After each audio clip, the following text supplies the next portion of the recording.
കുഴപ്പമാണ്. പിന്നെ പുതിയ പെൺകുട്ടി പറയുന്നു, കല്ല് പേപ്പർ സിസേഴ്സ് കളിക്കാമോ? ആർ ജയിക്കുന്നുവോ അവൻ ഇവിടെ താമസിക്കട്ടെ, തോൽക്കുന്നവൻ ഇവിടെ നിന്ന് പോകട്ടെ എന്ന് അവൾ പറയുന്നു. പിന്നെ അവളോടൊപ്പമുള്ള പുതിയ പെൺകുട്ടി കുറച്ച് ബുദ്ധിമതിയുള്ളവളാണ്. അവൾ പറയുന്നു, കുട്ടിത്തമായി കളിക്കരുത്, എന്തായാലും ഇത്തരം ആശയക്കുഴപ്പം സംഭവിച്ചതിനാൽ നമുക്ക് റിഫണ്ട് കിട്ടും. കുറച്ച് ക്രമീകരിച്ച് ഇവിടെ താമസിച്ചാൽ നമുക്ക് റിഫണ്ട് കിട്ടും. ഒരാഴ്ച സൗജന്യമായി ആസ്വദിക്കാം, അങ്ങനെ ചിന്തിക്കാം എന്നവൾ നിർദ്ദേശിക്കുന്നു.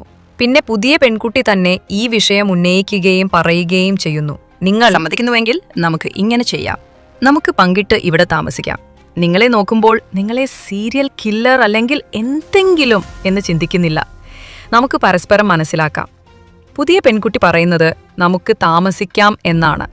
നമ്മുടെ പെൺകുട്ടി അതിന് സമ്മതിക്കുന്നു.